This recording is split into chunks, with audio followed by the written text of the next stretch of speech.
This is a recording of an X Space hosted by Her Majesty Queen Bee and your Uncle Owl.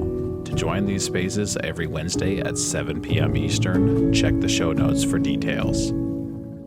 Now we're going to get into part 2 of understanding some excuses about homeschooling. The first one was socialization, and this one is we're going to be discussing curriculum. And we're probably going to be spending a few weeks talking about curriculum. Right now, we are hanging out together, and Bowtied Queen Bee is here in spirit, and she will show up whenever she gets the chance. She's just busy taking care of her fam, and that's number one anyway. And we'll get started, unless anyone has any initial questions. Let me check just in case anyone sent me a direct message with some questions. And, by the way, we're doing these the podcast episodes. The whole endeavor at this time is being done by our partner, Master of Ceremonies, you might say, the Sober Dad podcast with John. We really appreciate him. He prompted us to join and start the podcast, and it's been absolutely awesome. Why don't you introduce yourself? Because I'm getting called. Sure thing. Hi, I'm John. I found these guys doing their spaces earlier in the year, and I have 5 kids, and my wife and I started our homeschool journey relatively recently. Our kids are all very young, the oldest only being 7, and just was looking into homeschool stuff and ran into Uncle Owl and Queen Bee, and then I figured they had to have a podcast. Turns out they didn't, because I reached out to them, and so then I was like, well, now you do. So yeah, we have a podcast. We just launched yesterday, so it is live everywhere that podcasts can be heard, including YouTube and Rumble. There is a video format, even though it's a static picture. But yeah, we have 6 episodes currently, and every single one of these X Spaces, I take them and I re-record them, and then I put those up as well. So if you've missed any of these X Spaces, instead of having to scroll down Queen Bee's timeline, you can just go and listen to them on Apple or Spotify or whatever. And yeah, that's pretty much my whole role in this, is just more like the producer slash listener. I like to listen to what these guys have to say, because got a lot of knowledge between them. And, Uncle Al is a former teacher and, very well read on a lot of psychology, education, all that stuff. And then Queen Bee is a 2nd-generation homeschooler that is currently busy doing the home thing. So she will be in here momentarily. But I'm just biding our time until Uncle Al gets back in here to talk about some curriculum. Yep, we're here. All right. Well, then I have a question for you. Go for it. So I cannot start homeschooling because I don't know what kind of curriculum I need, and I have to have curriculum in order to start homeschooling, especially in elementary school. Is that true? Is that true? True or false? Yeah. Okay. So first simple answer is we do not want to get anyone in trouble with their state or with the laws that govern their, what they're up to. But the simple answer is no. You do not have to have a complete curriculum or even a correct curriculum in place prior to starting homeschool with your children. The reason for that is, as many people who have done this have figured out, the first 2 or 3 things you try, you don't like. Or the first 2 or 3 things you try, your kids don't like. And there's nothing wrong with a trial and error period where you figure out what suits you, what works for you, what ideas you connect with, what ideas your kids connect with or don't. So you could have the most expensive, best curriculum packaged and unboxed and, ready to hit go. What do they call that? Unpack and play, plug and play. And everyone in the room hates it. And now you got to start over. And that is completely fine. That's the first thing to answer that question. But the second thing to answer that question, and again, I'm going to qualify that with, we don't want anyone getting in trouble with their state, but what is the curriculum for a 6-year-old? And this is where there is a real, genuine disconnect between the setup of the government education and the setup that you can have at home. And that's because at the government education, they are planning on the kinds of things that they want your children to know. Whereas at home, I would recommend that no less than 80% of your curriculum is about how to be a good person, how to get along, how to share, how to clean up after yourself, how to do your chores, how to have good manners, how to be useful, going outside and getting sweaty, how to be good at jumping, how to be good at running around, how to be good at gymnastics or tumbling or trampolines, swimming. I'm not saying that none of this exists within the government education, but the curriculum associated with this in government education is very cursory in being able to establish whether or not the children are learning how to be a decent human for that's age appropriate for that age. So even though you should absolutely be engaging with basic numeracy, understanding letters and numbers and how to add them together and subtract them, simple operations, and literacy, which is understanding the sound that words make, the sound that letters make, and adding them up to make words and being able to read. Between the ages of, let's just pick a number, how about 3 or 4, and maybe 7 or 8? No more than 20% of the time you spend with them will be on an academic concern. It will almost all be based on general human needs. And some of that includes some just various forms of competencies that is age appropriate for your. I like using the markers of grades, even though if you've had children, you realize that grades don't mean anything. But your basic pre-K, kindergarten, first grade, second grade, you want them to be able to write, you want them to be able to draw, you want them to be able to paint, you want them to be able to build stuff and build Legos and do puzzles and all of that kind of putting things together and using their hands. And then you want them to be outside running around and getting dirty and getting muddy and digging holes and planting gardens and picking leaves off of bushes and jumping on trampolines and doing gymnastics if that's available. Dancing is cool. Maybe a sport or two. And then there's time for the 10 or 15 or 20 minutes a day that it would take to discuss something that sounds like an academic matter of curriculum. So while in the long run, the long game, the ultimate burden is based on a number of academic competencies, but especially at the earliest age, the main concern is, are you becoming a decent human? We're not raising children to grow up to be infants, and we're not raising, how can I say this in a nice way, because I was an academician, we're not raising people who have to be good at academics. Academic success is a kind of success, and it probably represents less than 0.5% of all of human success. There's a 99.5% of non-academic version of human success that we would love for all of our children to be good at. It doesn't matter what it is. It does not have to be academics. So the curriculum about these matters is, I don't want to say secondary because that makes it more important than it is. It's more like tertiary or quaternary or way down the list of all the things that if you're doing good homeschooling are more important. Those things matter. These other things matter more. Now, if your kid's already 10, if your kid's already 12, if your kid's already 14, we can start discussing some of the deeper matters that will be about curriculum. There is so much free curriculum out there. There is so much excellent curriculum out there, but you do not have to be right every time you order yourself some curriculum or download some from the internet, the free interwebs. And that's because you'll get something and you won't like it and you try something else. But especially at the earliest stage, one of the biggest things that the government education will not be doing properly with your children or anyone's children is being able to address your children's needs regarding their humanity, regarding their character, their moral character, regarding their habits, regarding their abilities to get along, to play, to cooperate, to lose a game and not go crazy, to share, to do their chores, to pick up after themselves. These are things that you actually should consider. We should consider as parents and teachers of our own children. We should consider these things as curriculum. So you mean to tell me that when my wife and I decided to homeschool, we shouldn't have went out maybe immediately and bought a very expensive printer and printed out thousands of pieces of paper for so we could have a structured curriculum? Well, was it for you and for your wife to, what did you print out a bunch of coloring pages so that y'all could color some pictures? Because that seems like a good use of paper.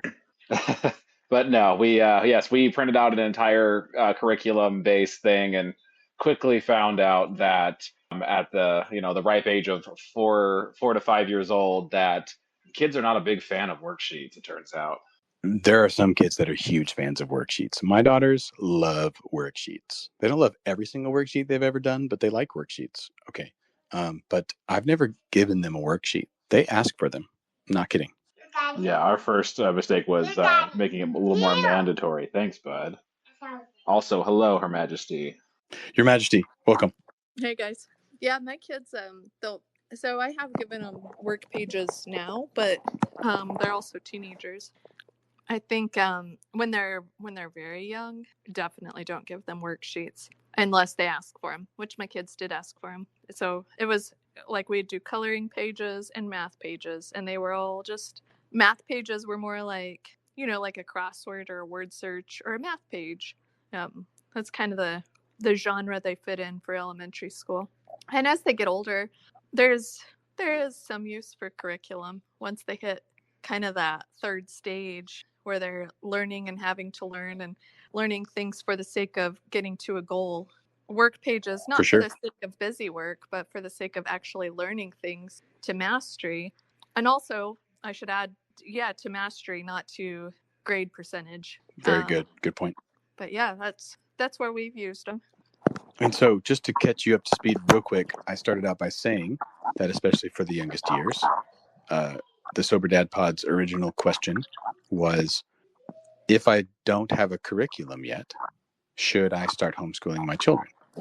And my first response was, well, there's something very meaningful to think about, and that is that you may very well get everything set up and pay a bunch of money for a perfectly good curriculum, and you open it up and you start sharing it with the kids, and they hate it, and you hate it. Yep. Yeah, we use. I have boxes and boxes and boxes of curriculum.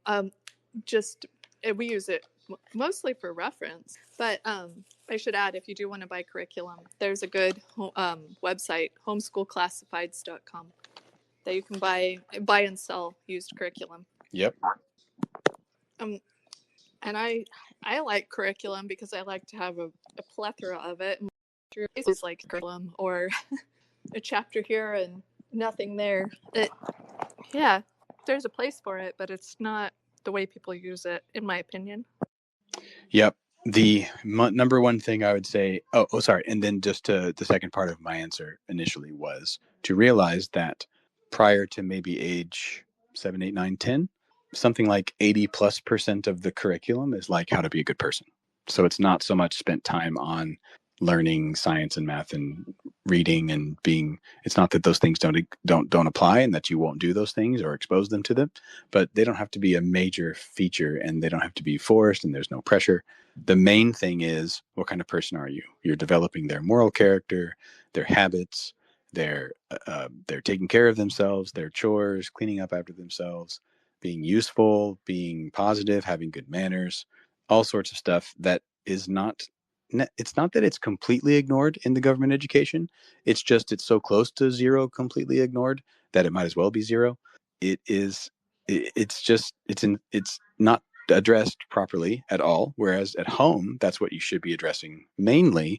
And then the academic concerns are kind of a side note, a funny little footnote to that main thing that we're worried about, which is raising good kids.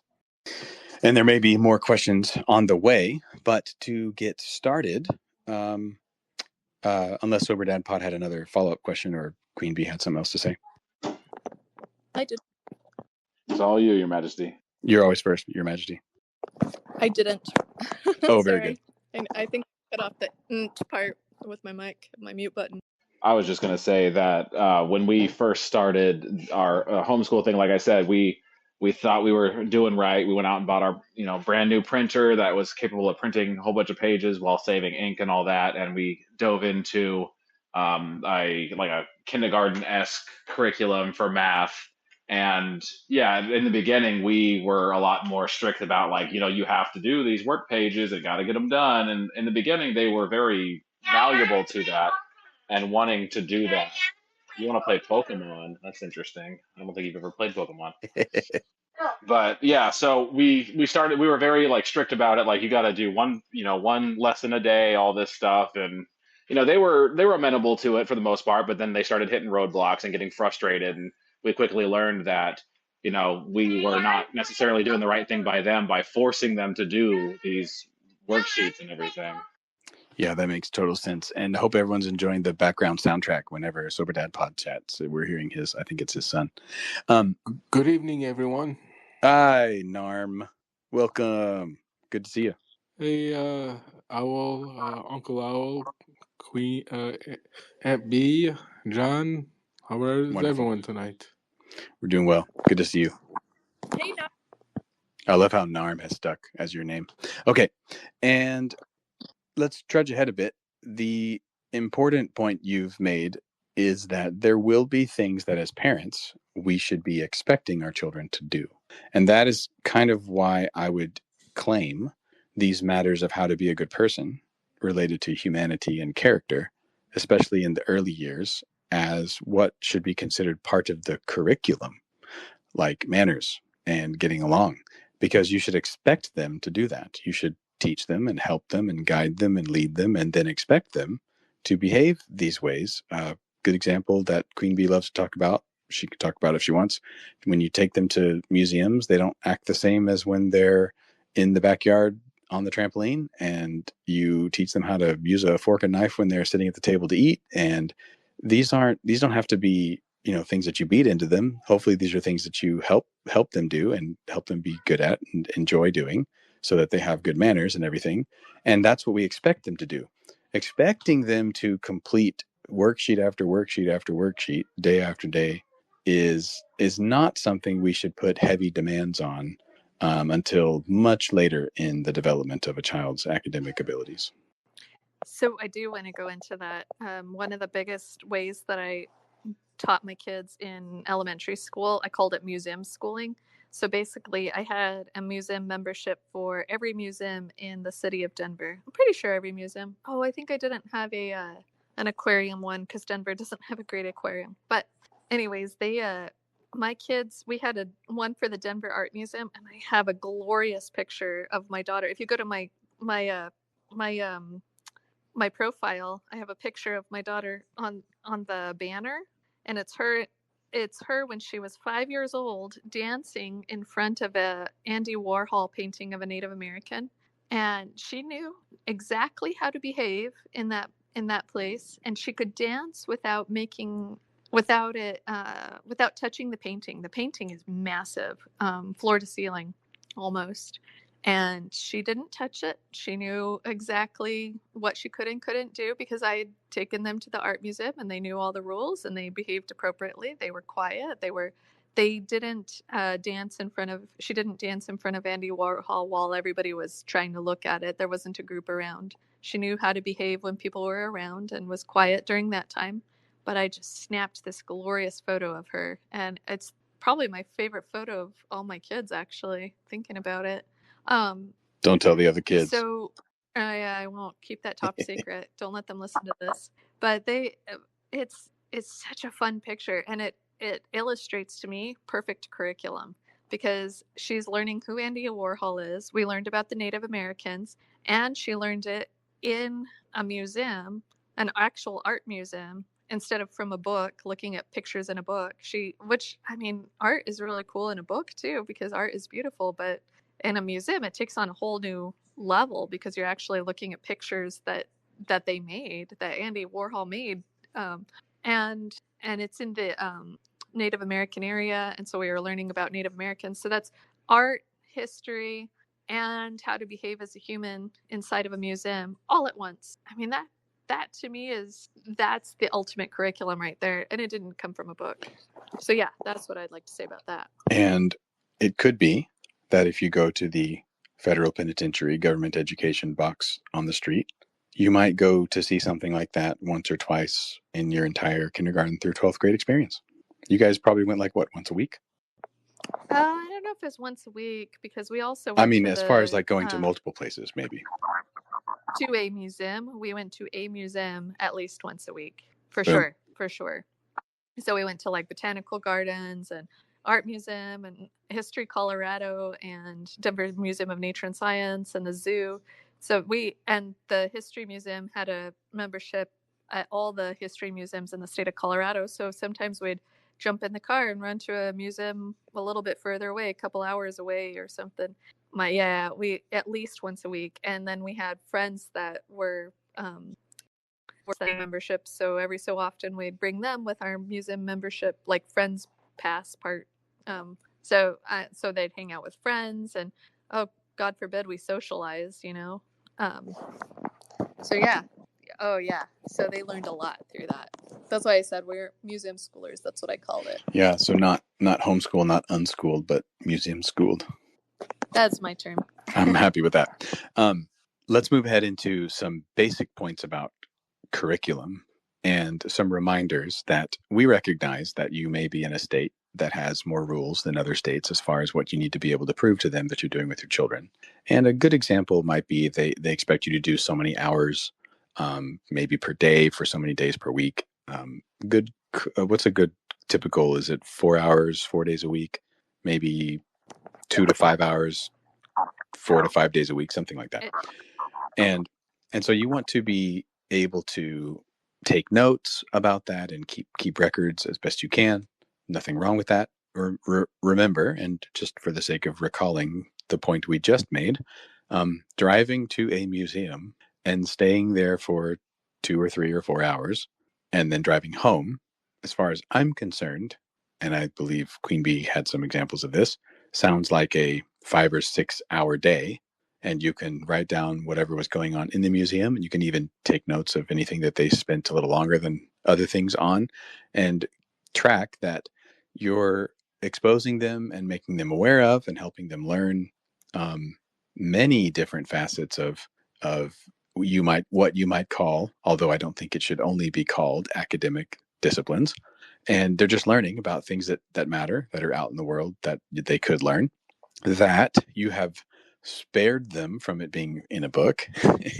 You've saved them from it being only from a book, and you've brought it 3D so that it is definitely not only from a book, and they probably will have learned that particular kind of thing better than any of their peers who are in the federal penitentiary government education box on the street. And that may be something you have to keep some records of for the sake of your homeschooling, depending on the state that you're in. But fundamentally, that was not based on having a proposed curriculum. That was not based on you having paid for some expansive and definite curriculum.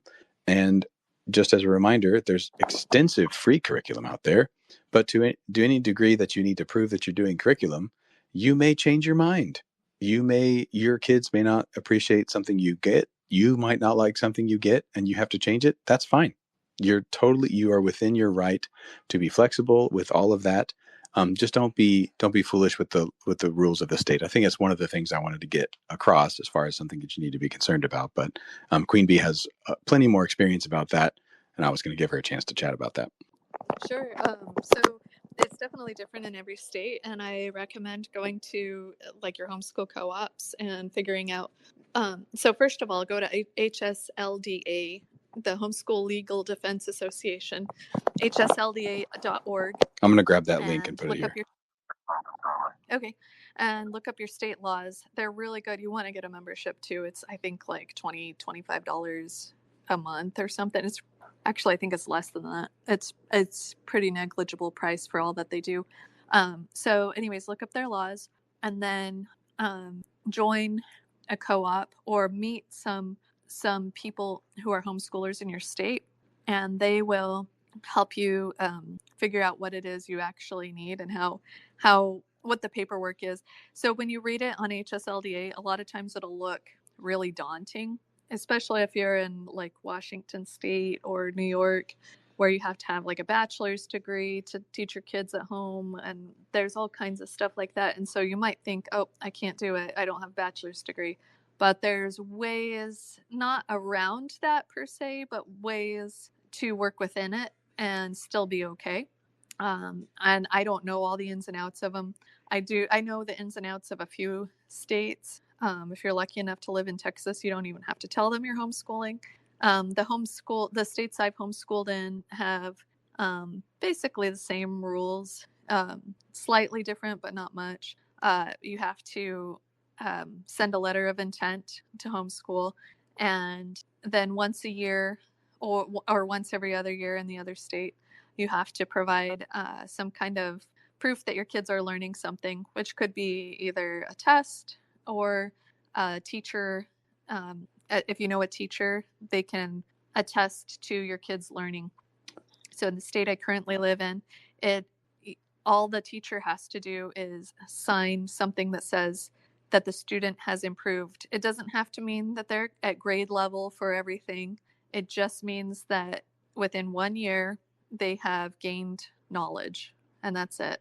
And they look at all the different areas, and then they write and sign something, and you It's an send it evaluation of to sorts. your evaluation. That's the word I was looking for. I couldn't think of. And you send it to your to your county, I think. That's right. At least I think in the state you're in, it's by county. The other districts are by city. It just depends on where you are. Yeah, it's county in this one and in the one I was in before. So you have to do those.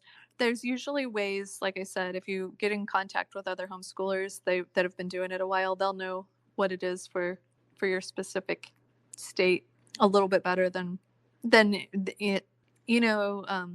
I'm losing my train of thought really fast. All good. But I think from here, just a quick reminder. So from the beginning of the year, we are covering what we think are the most important things to be thinking about with homeschooling. And a lot of people start thinking about homeschooling and they immediately are presented with a couple of really straightforward, obvious kind of objections. And I often refer to them mostly as just excuses. And we kind of wanted to put those out of the way first because there are actual important questions to ask and things that you should be serious about and take your time in thinking and planning. And there's nothing wrong with that. But the top two are two that you should not be letting get in your way. The first one being the concern for the socialization of your children, the concern that your children will not be properly socialized. That is not just not true compared to the government education. That is an anti-truth compared to the government education. You can and will and should socialize your children significantly better than the socialization they will get at the government education federal penitentiary box on the street. I'm sorry to have to report that, and maybe as soon as I've said that out loud, that's a big relief to a bunch of people who are listening to me say that, because you realize that that's already really obvious if you just think about it. They're surrounded by untrained, unsocialized peers all day long, and as the years go by from age 7, 8, 9, 10 into 4th, 5th, 6th, 7th, 8th grade, they are just mistreating each other constantly, and they're just expected to deal with it. That is not socialization. That's something other than socialization. Just making that very clear for everyone. And then the second one that we wanted to address is curriculum. And here again, I think it's right to say that this is not just not really a good excuse or a major concern. It's an anti-truth. The curriculum they're getting at their 40-hour-a-week job at the federal penitentiary box on the street, where they're being expected to be there as long as most people are in their full-time jobs, and they're expected to sit in desks and do worksheets all day or sit in desks and do projects all day, is a very poor form of curriculum for children, at least up until age 10, 11, 12. And you already know that between kindergarten and 6th grade, that's pretty much all they do all day long. They get them involved with things that are beyond just those basic academics. Some of that is music, some of that is art. Anyone who thinks they couldn't do those things just as well or better at home, I don't think anyone actually thinks that. And so the point to be made is we're going to spend a couple of weeks from this week after this discussion, certainly at least one more week, maybe 2, maybe 3, unpacking the concern of curriculum. We're going to give everyone as many resources as we can. I think it's either the next week or the week after that. We're basically just going to give a giant catalog, and we're going to keep tabs on it. And we're going to keep a little list for everyone of, we might even try to compile some of the states that people who we communicate the most with and hang out with us here on X. We're just going to give, hey, this is good resources for you to go to.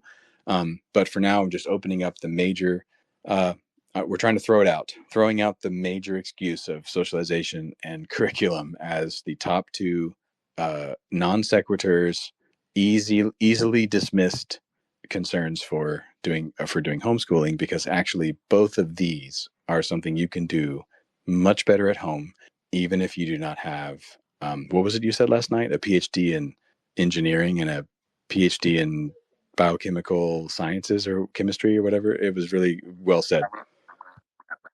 I don't remember. It was off the top of my head. Are you sure it wasn't something about rocket surgery? I think you said PhD in rocket science and PhD in maybe brain chemistry, biochemistry, something like that. Brain biochemistry. I think that is what I said. Brain biochemistry. And so just to point that out is that on your average garden variety everyday parent, mom and dad, up until about at least until 6th, 7th, 8th grade, the demand on the curriculum is 80+% about humanity, about their character, about what kind of person they are. And then the small percentage that is to do with anything academic, you can handle it. You'll be fine. And if you aren't great at whatever it is you're working on, learn it with them and it'll be great. You'll be fine. The better you are at those things at those younger years, great. But it is not required. Not a bit. There was something else I wanted to say that I keep thinking and then it slips my mind again. I'll give you a moment. I should get okay. I could kill some time with Narm for 2 minutes while you thought about it. I don't know if I'm going to be able to. I might be able to. Go for it. Narm, how you been? Talk to me. I've been doing well. Just Okay, we gotta really hurry. and enjoying my day. About to go to the store with my grandma. So Sounds good. I'll be dipping out. See you guys later. Yeah, that sounds good. Cheers, bud. Have a good one. Love you guys. Same. John, Sober Dad Pod, do you have any other questions while Queen Bee is pausing? Unless he is doing his dad thing too, and so he's unavailable. I'm going to move ahead unless Her Majesty thought of it. I didn't. Okay, great. Okay. The homeschooling question regarding curriculum. I just mentioned it a moment ago, and I would like to unpack it, which is, maybe I mentioned it when you weren't quite here yet, Your Majesty, which is that academics and academic success is a very small fraction of human success. If you look at all of the possible ways in which humans can be successful, academically successful people make up a very small percentage of that. Now, related to major important things that people do for their job or for their career, for their whole life, that supports their family and makes them useful throughout their adult life, there will be some academic matters or some intellectual disciplines, some things that they will need to learn that they should treat as an academic learning that they should be successful at. But usually it will serve another purpose, not just for the sake of the academics by themselves. When I say academic success, I mean for the sake of the academics alone is a very small percentage of human success. I mean, it's less than 0.5% of human success. There's at least 99.5% of all sorts of other wonderful, necessary human successes. And guess what? What are the chances that you have a student, you have a child that needs to be fully academically successful through a PhD program in an academic discipline? The answer is very unlikely. You want them to be good people. That is what they will need across the board. No matter what it is they're doing, they will need to be useful. They will need to have good character. They will need to have good habits. They will need to be able to collaborate with others. They will need to be competitive, and they need to try, and they need to know how to lose and know how to win. They need to want to win. They need to be able to communicate. There are so many things that they need to be able to do as humans. And the younger your human is, your little child, the closer they are to apes, which is actually what I call my two girls, except I think the older one has just eclipsed out of the ape stage, as far as I can tell. And what they need to be trained is how to be decent people. And you do not want to wait until they are 12, 13, 14, 15 to help them be decent people.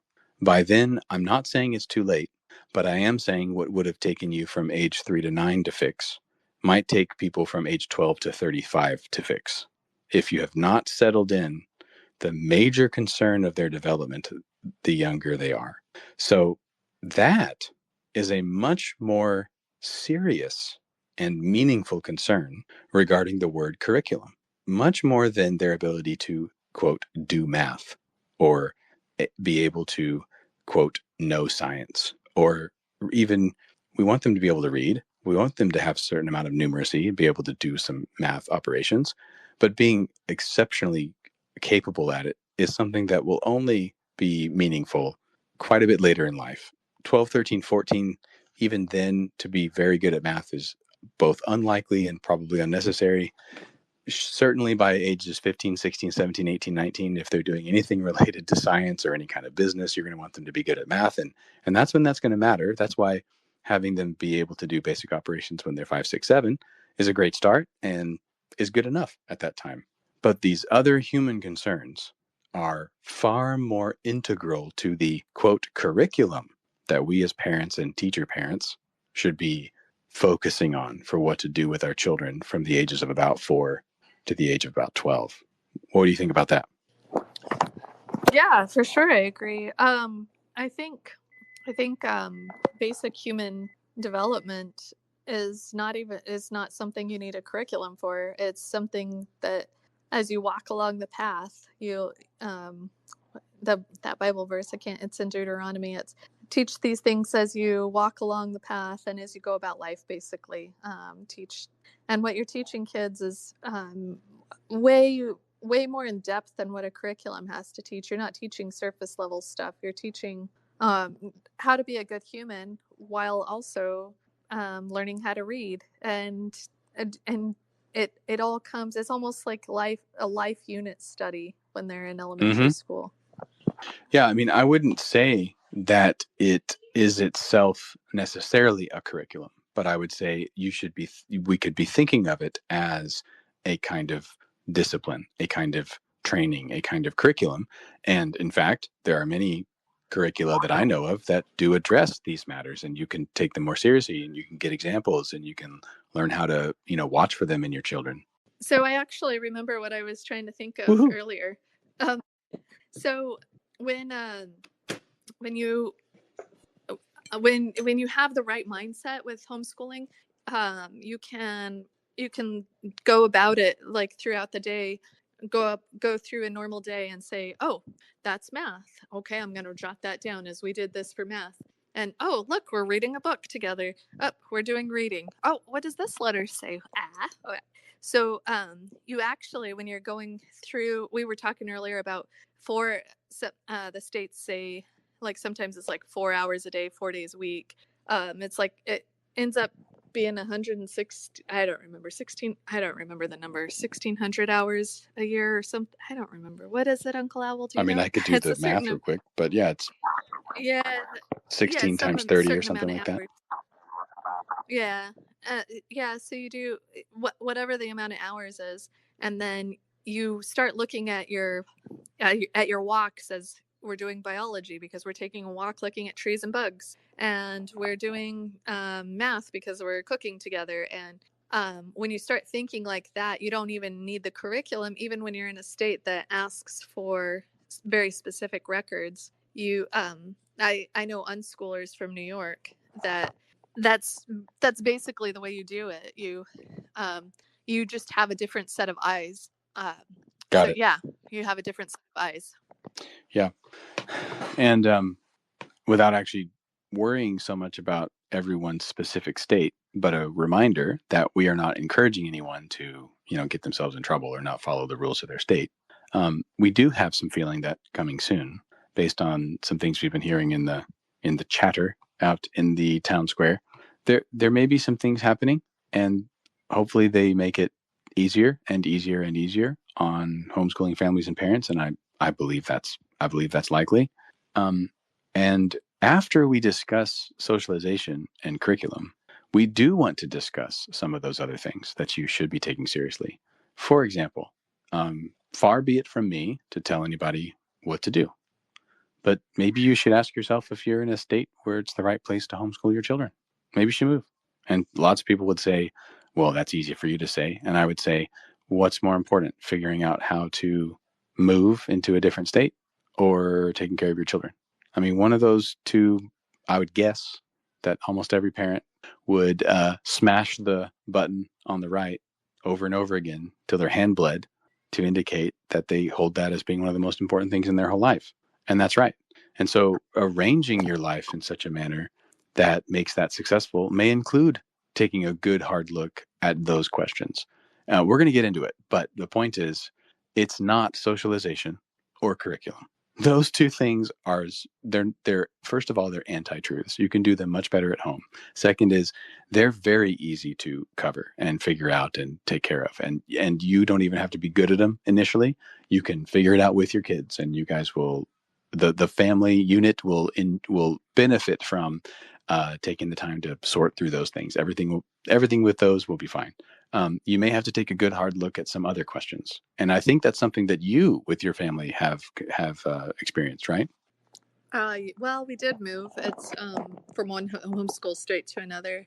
It actually wasn't that big of a deal, but immediately when I got to the new state, I found a homeschool group. I had several picked out to visit, and we went to one, and I liked it, but not enough. And so we've changed a few times, but I have found out kind of what the laws are, how to best make the laws work for us, and us still be within the boundaries of the laws of the state. And the best way definitely is to get in touch with local homeschoolers who can help guide you, so they can help you find like a teacher to give you an evaluation, or help you find what tests are accepted. Or I've never done testing. I don't particularly care for testing myself, because we've always learned in different format and different we're not as linear, especially with history and science. I don't go by their program, basically. Nice. So, but it's a lot easier to find the people to help you out if you're in a homeschool co-op. And HSLDA is, I mean, everybody needs to have a membership to there. Yeah, so that brings me up to what I was going to say as one of the big major points to make for the the fact that you are concerned about curriculum, because I'm not saying it doesn't matter at all. I'm just dismissing it as a major excuse why people shouldn't homeschool, is to get in touch with people who are already doing it. That's the number one. You will find, like most things, that the families that homeschool their children, it's not even always the moms, but it usually is the moms, want nothing better than to show off how they sorted through the legal questions, and they picked the curriculum, and they know the teacher evaluations that are necessary. They know the annual, do's and needs and things that you need to make sure that you do right. They want to share their knowledge and their help.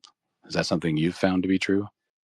Absolutely. And in fact, when I started this account, I thought, well, any homeschooler is going to want to be able to help. Any homeschooler knows how to help. The one thing I have found that you have to watch out for in homeschoolers, and my mom's had more problem with this than I have, but sometimes homeschoolers want to tell you how they do it, and they are a little forceful in the way that they push their way on you. And my mom's had to kind of push back before when I was younger. So that could happen. Sometimes they can be overly excited when they find out you homeschool and they think you should do it their way. But as a general rule, homeschoolers are actually pretty humble. Another thing is, you're going to be able to find a lot of curriculum. Most homeschool co-ops have curriculum sales and curriculum swaps. One of the homeschool co-ops I went to had a big bookshelf. Part of it was for sale by the honor system. You just drop your money into the box and take whatever. And part of it was free curriculum. 2 bookshelves, one free and one honor system. And Great. Then once a year they had a sale on all their curriculum, and basically everybody swapped curriculum and bought curriculum. And if you ask anybody, like, what do you use for this? Oh, I use this, and I did use that, and I have this extra stuff. Do you want some of my extra stuff? Me and Water Bear both have a ton of curriculum that he's trying to get his wife to get rid of. I still have mine because it's hand-me-downs from my mom. But yeah, curriculum's not hard to find.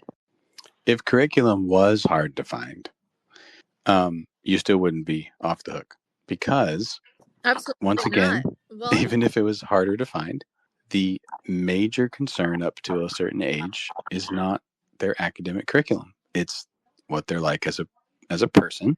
It's more important. It's the real curriculum. The real curriculum is you're trying to raise decent children. and do you know what the homeschool pioneers did? They weren't allowed to buy curriculum at one point in time because you had to have a teaching degree Correct. to buy curriculum. They made their own, and it's still for sale. A lot of that stuff is still for sale. I think Apologia, Abeka, I think, was started that way. Possibly Saxon Math.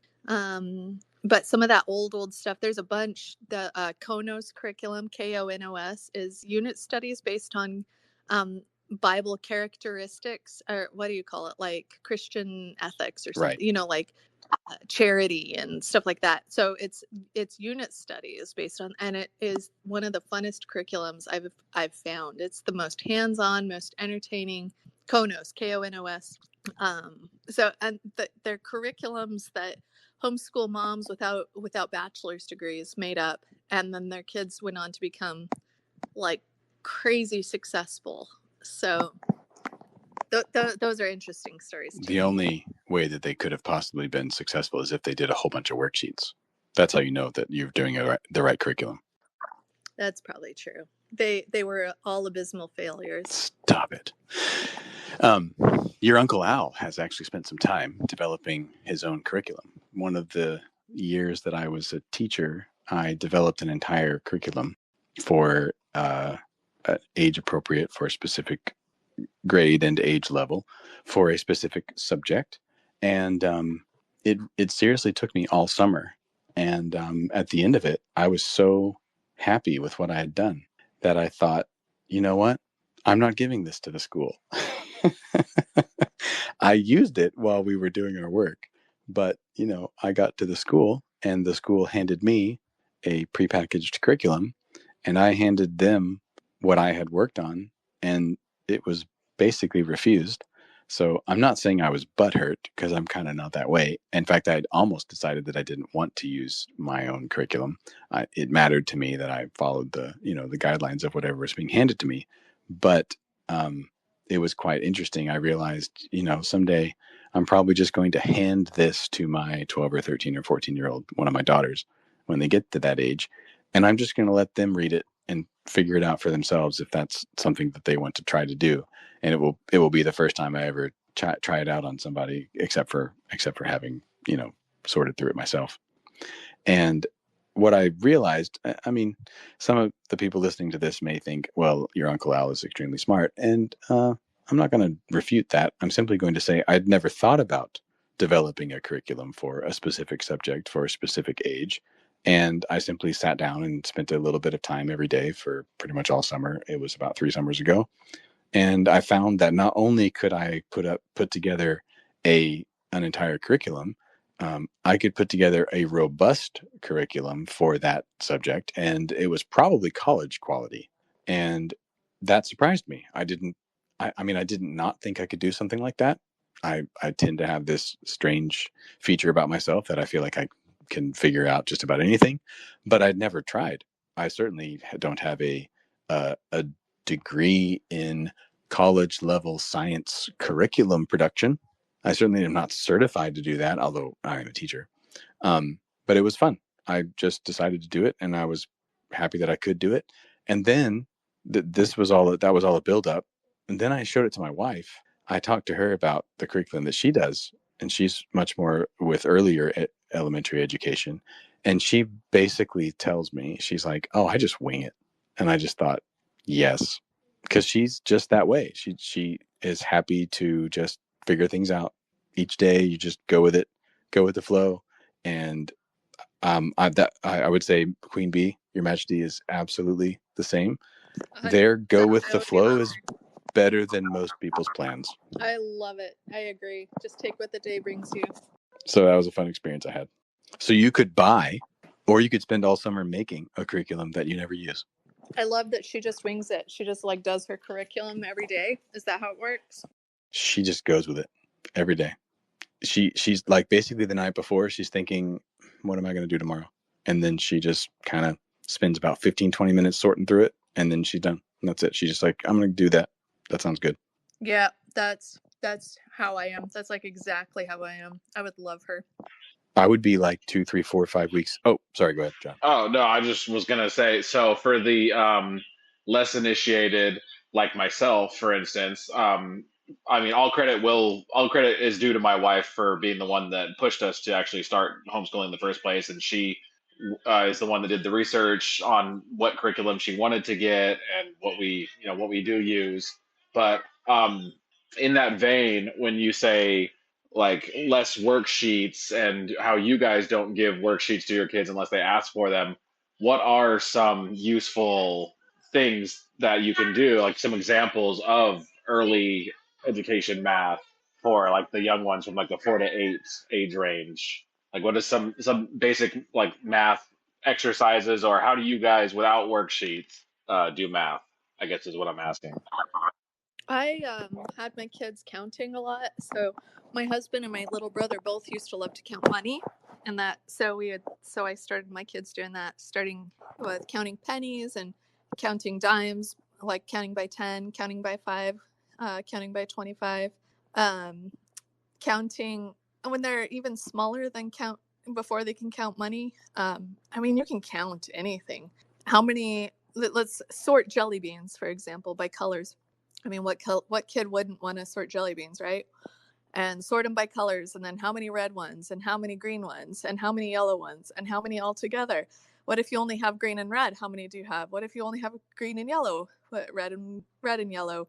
Then how many do you have? What if I eat 3 of these? Then now how many do you have? So I mean, that's one way. Sorting and then making a graph with that. So you can make a graph and put the reds in one column, the yellows in another, and the greens in another.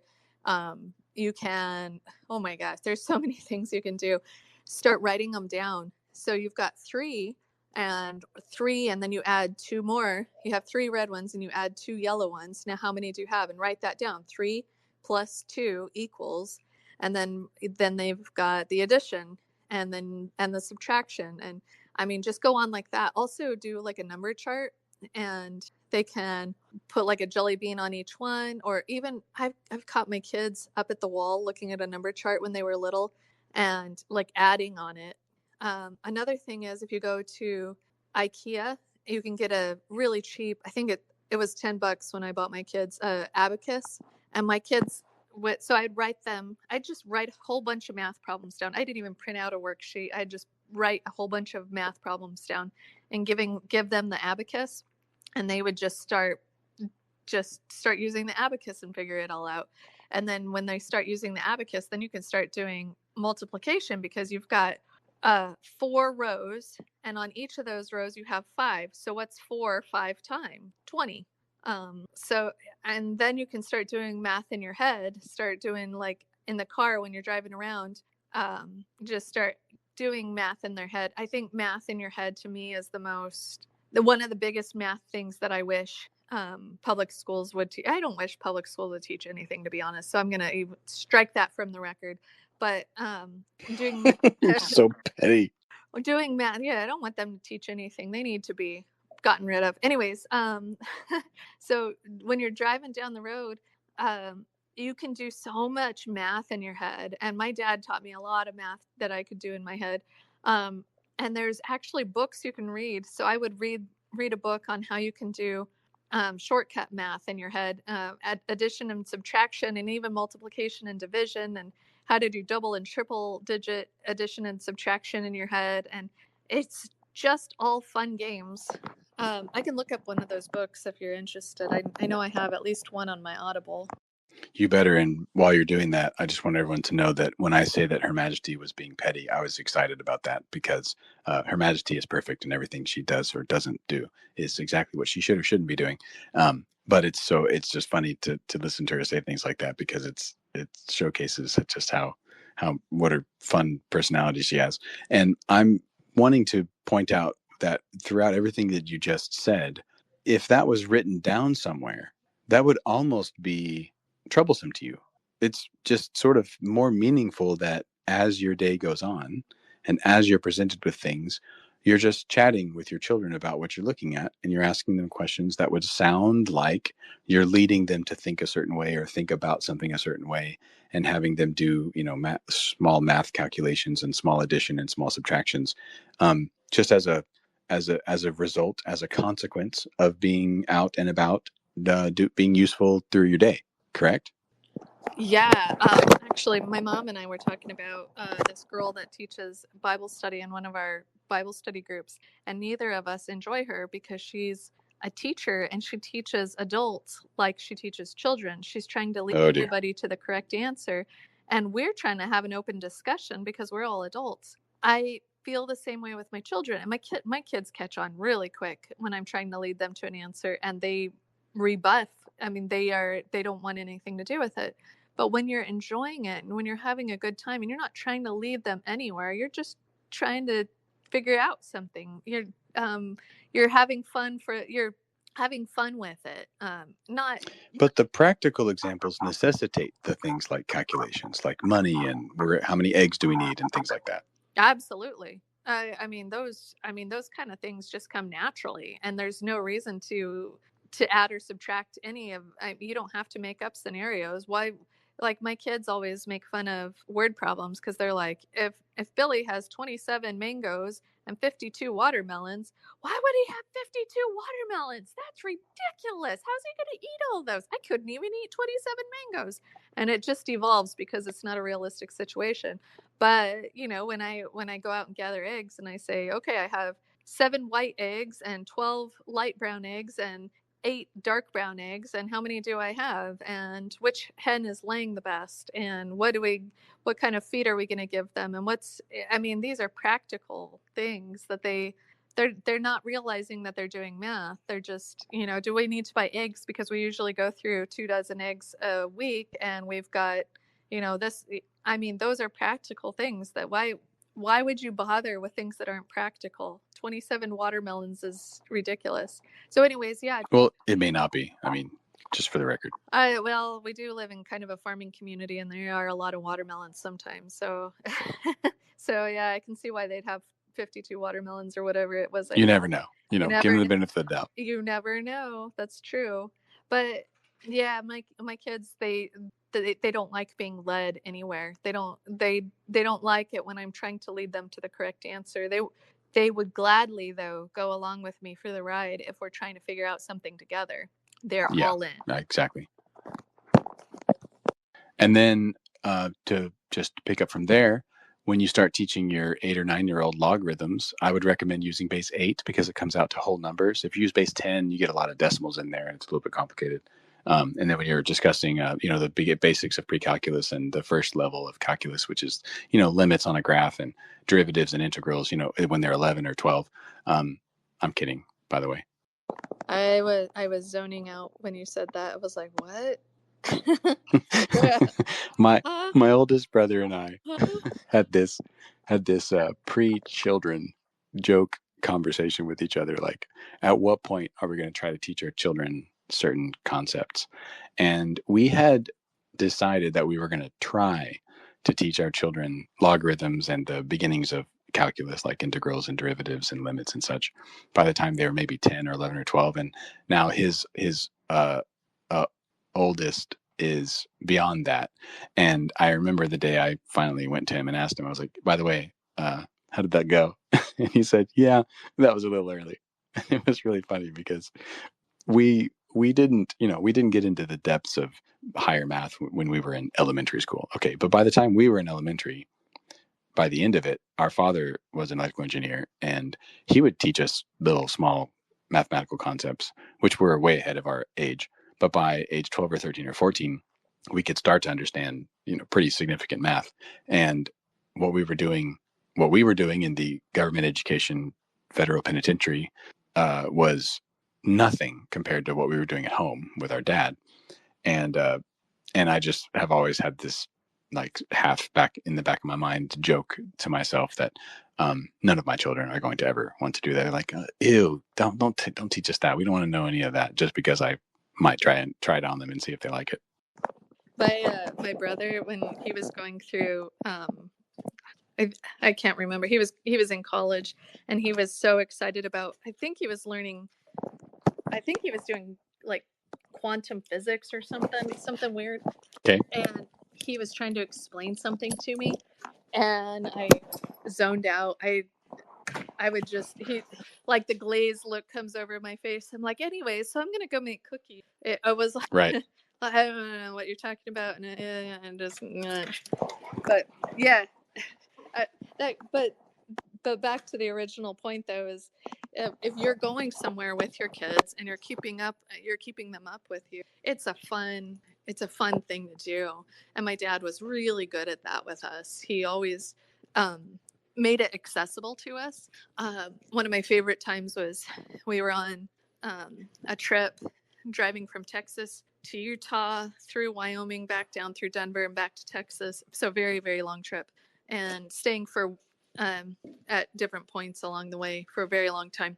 Anyways, we learned how to do percentages in our head, and to this day, you can ask me basically any percentage, and I can do any percentage of anything in my head, just because he taught me how. And I don't know that I have much of a use for it, but it was super fun. So that. Oh, you have more use for it than you think. Yeah, actually, I do. I can already think of one that I use every day at work. So yeah, it's true, I do. I've noticed that with homeschooling, and I think a lot of parents maybe have like a pie in the sky, like a little daydreaming version in their head, and they maybe don't realize that when you homeschool your children, you can do things like take long road trips. And our family growing up, we were in the federal penitentiary system. We were raised in the system, stamped with the made in the USA stamp from, the manufacturing plant. But we took really long road trips, particularly in the summer. There was one year where I think we even missed a little bit of school either at the end in the May-ish area, or it was in the December. Maybe we took like a little longer winter trip. And those long road trips, I can still viscerally remember, maybe from as early as age, and this may be too early, maybe age 4, but for sure age 5 and age 6 and 7, conversations about things that were like geography or history or, American, American history lessons and American geography and stuff like that. And that forever is embedded in my memory as wonderful experiences of family and being together. And if someone said that it was about something that I learned, I would say that was silly. But then I can tell you the things that we learned. Classic example was we would always discuss the states. We would always discuss the state capitals. We would talk about the major cities in that state and where they were located in that state, what their average populations were, stuff like that. And so by the time I was in first or second grade, I could tell you every state, all the capitals, all the populations of the states and the capitals, at least 2 or 3 other major cities and their populations. And we had driven through, or at least been to, by the time I was in first grade, I had been to 30 of the 50 states. So tell me, what else did you learn? What did you learn in first and second grade in the classroom? Tell me. In the classrooms? Everything. Yeah, almost nothing. I can't remember almost anything we learned. I mean, I can. I remember learning. I remember learning a certain amount of math. I remember doing some journals. I've got a great journal story, and it wasn't actually my story. It was my older brother. We found his second grade journal when I was in second grade, and there was a whole page. And my brother, he's just a little older than me, at the top of the page for that journal entry was, "These are the curse words I should never say." And he listed the lot of them. Oh my gosh, that's awesome. So great. And I mean, I remember learning how to tell time when I was in first grade. And so one really cool gift that was given to me when I was around that age was a black leather strap, gold plated Mickey Mouse watch that was analog, not digital. And my second grade teacher saw me with that watch and she said, "Show me that watch." And I showed it to her, and she said, "You got an analog. Good deal." That's exactly how she said it, and so great. Nice. That's actually how I taught my kids to tell time. I bought them all analog watches. Like they got so excited when it was their turn to get an analog watch, and I just got them cheap little ones at like Walmart or Claire's or something like that, wherever I could find an analog watch. Oh, I'm pretty sure it was a cheap version, but it looked nice. Yeah, exactly. Well, I mean, you buy them the one that they like, the coolest one, and they learn how to tell time on it. Why would you want them to have a bunch of clock faces on the work page when you can have an analog watch and ask them what time it is every so often, every couple hours? We are currently in the process of doing the reading analog clocks with my oldest, and I found that she enjoys, like, if I ask her to tell me what time it is versus like trying to actually do an exercise, like she'll know the difference.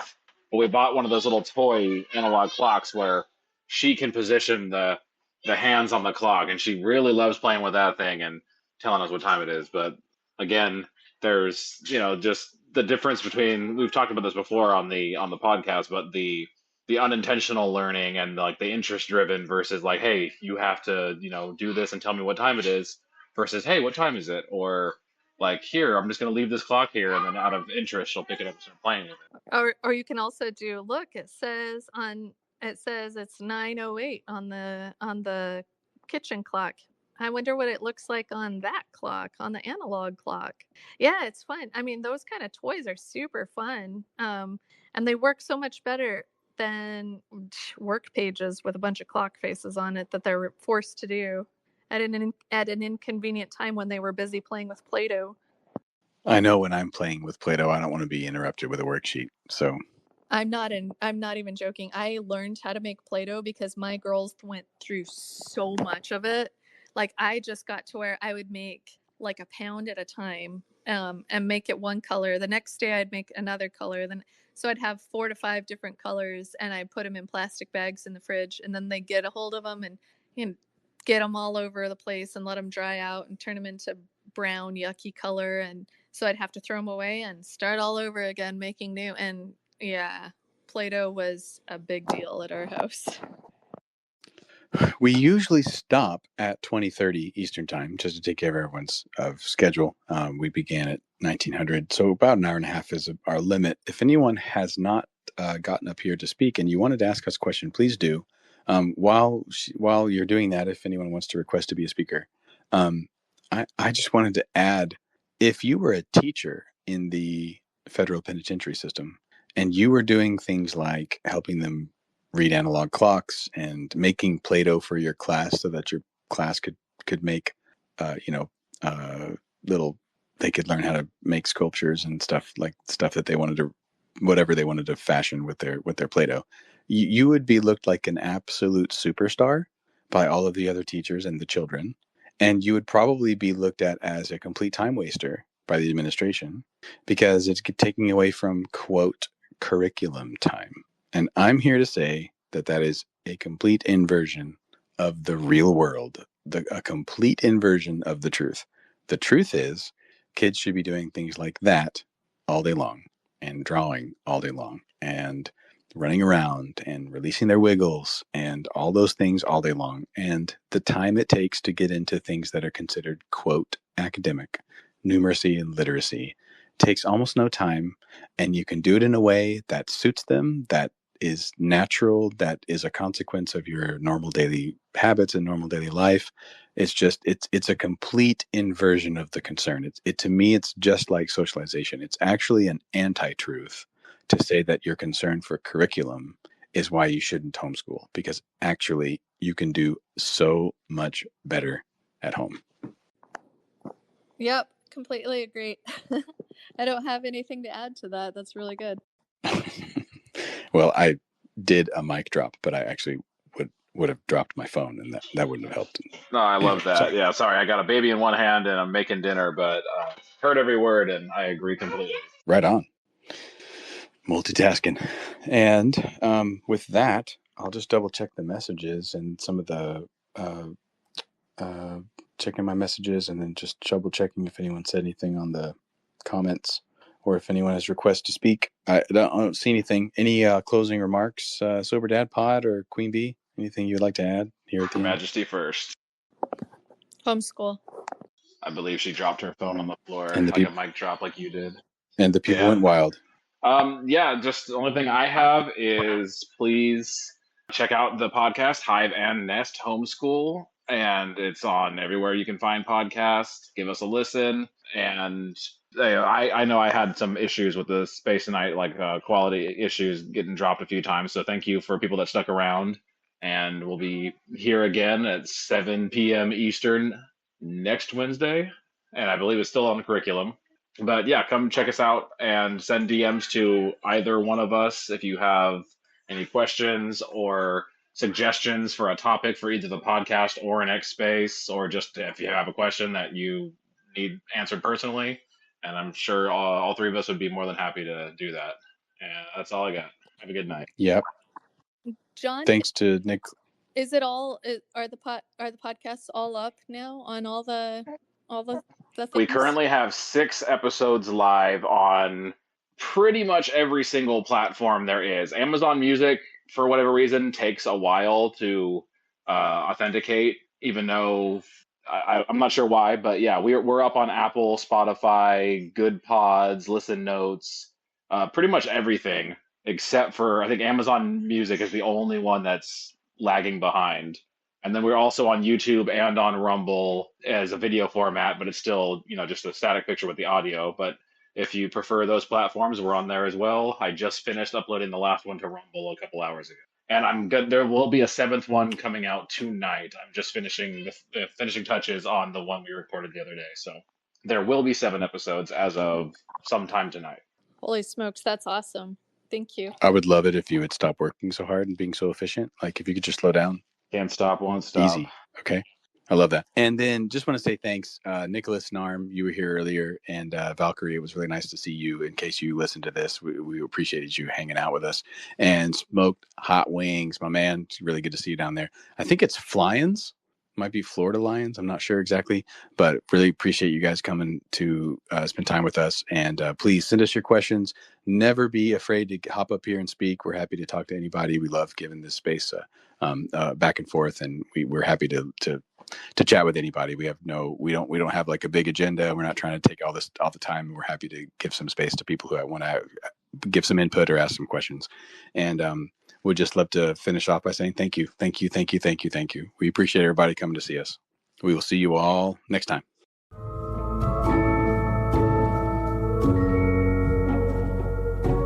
Thank you for listening. If you'd like to contact us, please check the show notes and don't forget to subscribe to the show wherever you're listening to this.